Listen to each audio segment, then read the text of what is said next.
ওই কি বলে নতুন নতুন সব ফিতনায় জড়িয়েছে, নতুন নতুন ফিতনায় জড়িয়েছে। সে বলছে আমরা একজনের নাম ধরে বলছে, বললেই তখনই তাহলে আমিও তো জড়িয়ে গেলাম, কথা ঠিক না বেটি? নাম বলবো, একজন নেতা নাম মানে নাম ধরে বলছে যে আমরা তার তার নেতৃত্বে মেনে চলবো, সে যেটা বলবে সেটাই করবো, আমরা তার গোলামি করছি, মানে বুঝাতে চাইছে আমরা তার গোলাম। দিদি আমাকে যেখানে দিতেন সেখানে আমি খুশি। দিদি আমাকে যদি বলে আগুনে ঝাঁপ দিয়ে দাও, আমি আগুনে ঝাঁপ দিয়ে দেবো।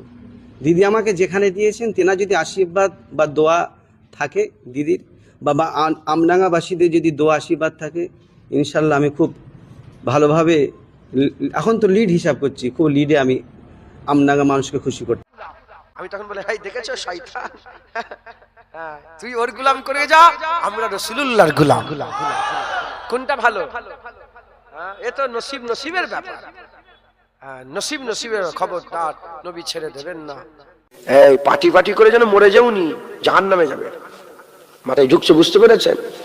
মুসলমান ভোট ভোট করে মরে নে, খবরদার জান দিয়ে দিও। আমি আর বলবো না ওইটুকু, আমি শুধু বলবো জানটা দিয়ে দিইনি। মাথা ফাটা ফাটাফাটি করবে কি করবে আমি বলতে পারবো না, জান যেন দিয়ে দিওনি, অত মেহনত করুনি বাবা, জানটা যেন কুরবান করে দিওনি। হ্যাঁ, জান তো আল্লাহ রসুলের জন্য কুরবান, কথা ঠিক না ঠিক বলেন? আমরা জান কার জন্য কুরবান করব?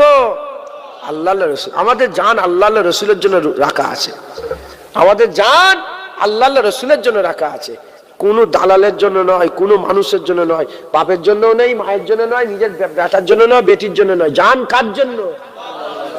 ও মায়ের জন্য মরলে মরে জান্নাতে যাবে নাকি? জান আল্লাহ রসুলের জন্য, মরতে গেলে আল্লাহ রসুলের জন্য জান দেব। বলেন ইনশাআল্লাহ।